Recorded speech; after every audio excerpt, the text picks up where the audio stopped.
Di awal tahun 2026, sebuah peristiwa penting sebenarnya terjadi dalam dunia industri otomotif Indonesia. Namun anehnya, momen itu nyaris tidak terdengar riuh di ruang publik. Tidak ada perayaan besar, tidak ada seremoni yang penuh sorotan kamera, dan tidak ada pemberitaan besar-besaran di berbagai media. Semua berjalan begitu tenang, seolah hanya sebuah aktivitas ekspor biasa. Padahal, jika dilihat lebih dalam, peristiwa ini menandai sebuah babak baru dalam perjalanan panjang industri manufaktur Indonesia. Untuk pertama kalinya dalam sejarah, bus berstandar emisi tinggi yang sepenuhnya dirakit di Indonesia berhasil menembus pasar luar negeri. Kendaraan yang dimaksud adalah Mercedes-Benz O1626L Euro 5, sebuah sasis bus kelas dunia yang kini resmi diekspor dari Indonesia ke Thailand. Pengiriman ini bukan sekedar transaksi perdagangan biasa, ia adalah simbol perubahan besar dalam posisi Indonesia di peta industri otomotif global. Unit bus tersebut dilepas langsung dari fasilitas produksi milik Daimler Commercial Vehicles Manufacturing Indonesia yang berlokasi di kawasan industri Cikarang, Jawa Barat. Pabrik ini selama bertahun-tahun dikenal sebagai tempat perakitan kendaraan komersial untuk pasar domestik. Namun kini perannya mulai berubah. Dari sekedar pabrik pendukung pasar dalam negeri, fasilitas ini perlahan bertransformasi menjadi salah satu simpul penting dalam jaringan produksi global Mercedes-Benz. Perubahan ini tidak terjadi secara tiba-tiba. Dunia industri otomotif memiliki standar yang sangat tinggi, bahkan bisa dibilang termasuk yang paling ketat di antara sektor manufaktur lainnya. Setiap kendaraan yang diproduksi harus melewati berbagai tahapan pengujian, audit kualitas, serta kontrol standar internasional yang sangat detail. Dalam industri ini, satu kesalahan kecil saja dapat berdampak besar terhadap reputasi perusahaan. Oleh karena itu, keputusan untuk menjadikan Indonesia sebagai basis ekspor bukanlah keputusan yang diambil secara sembarangan.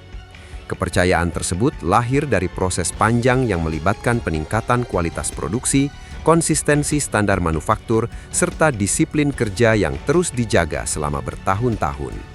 Ketika sebuah perusahaan otomotif global memberikan mandat ekspor kepada sebuah pabrik di negara tertentu, itu berarti pabrik tersebut telah dinilai mampu memenuhi standar global yang sama dengan fasilitas produksi di negara-negara maju. Yang membuat pencapaian ini semakin menarik adalah fakta bahwa bus yang diekspor bukan hanya membawa teknologi dari luar negeri, tetapi juga melibatkan kemampuan industri dalam negeri secara langsung. Bodi kendaraan yang digunakan tidak dibuat di luar Indonesia.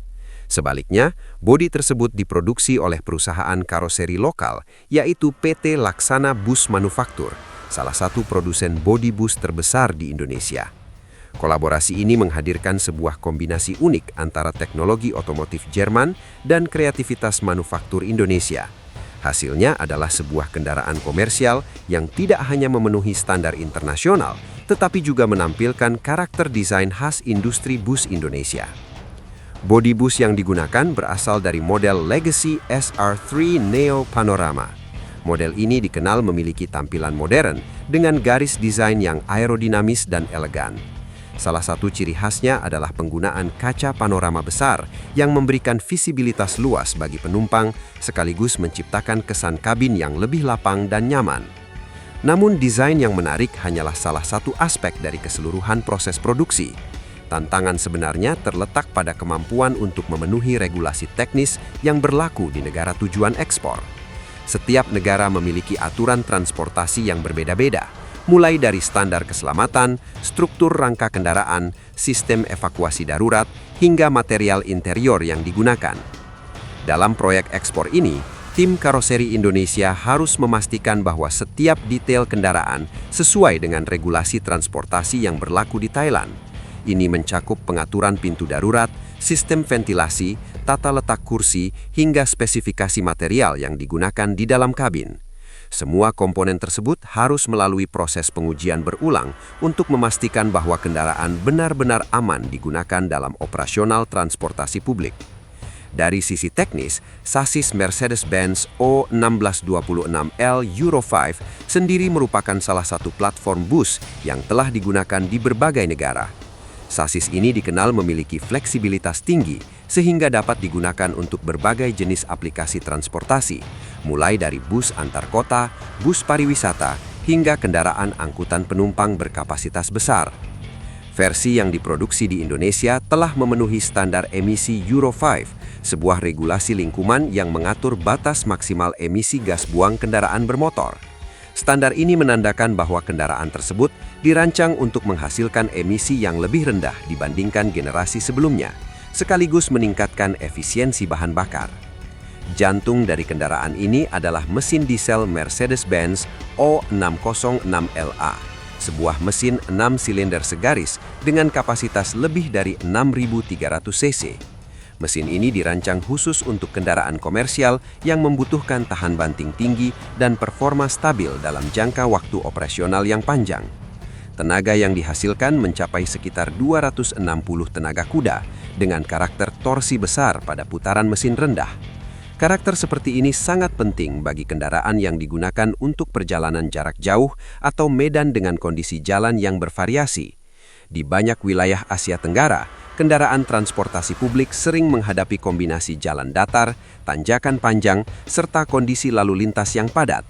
Oleh karena itu, mesin dengan torsi kuat di putaran rendah menjadi keunggulan tersendiri.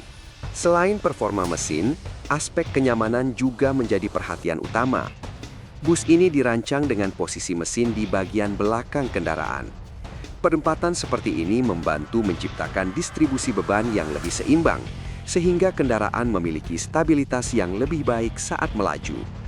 Selain itu, penggunaan sistem suspensi udara memberikan pengalaman berkendara yang jauh lebih halus dibandingkan suspensi konvensional. Sistem ini mampu meredam getaran jalan secara lebih efektif, sehingga perjalanan menjadi lebih nyaman bagi penumpang. Pilihan transmisi yang tersedia juga cukup fleksibel. Operator dapat memilih transmisi manual khas Mercedes-Benz atau menggunakan transmisi otomatis dari Allison, tergantung kebutuhan operasional di negara tujuan. Fleksibilitas ini memungkinkan kendaraan menyesuaikan diri dengan berbagai model bisnis transportasi yang berbeda.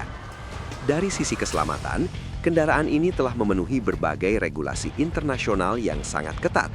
Struktur bodi kendaraan dirancang agar memenuhi standar UNR 66 Bus Rollover Regulation, yaitu regulasi yang mengatur ketahanan struktur bus ketika terjadi kecelakaan terguling.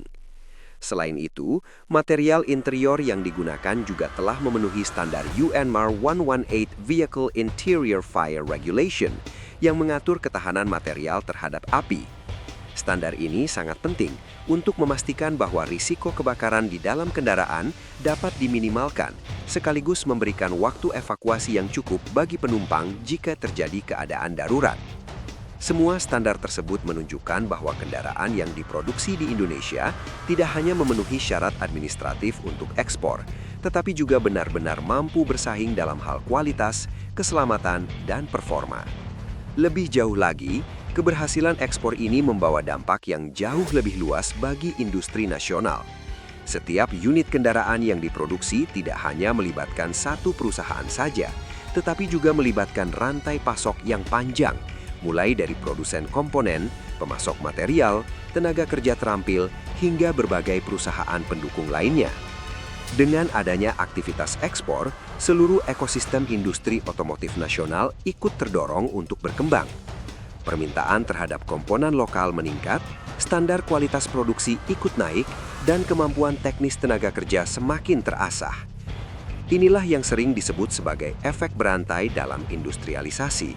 Sebuah keberhasilan di tingkat manufaktur dapat memicu perkembangan di berbagai sektor lain yang terkait.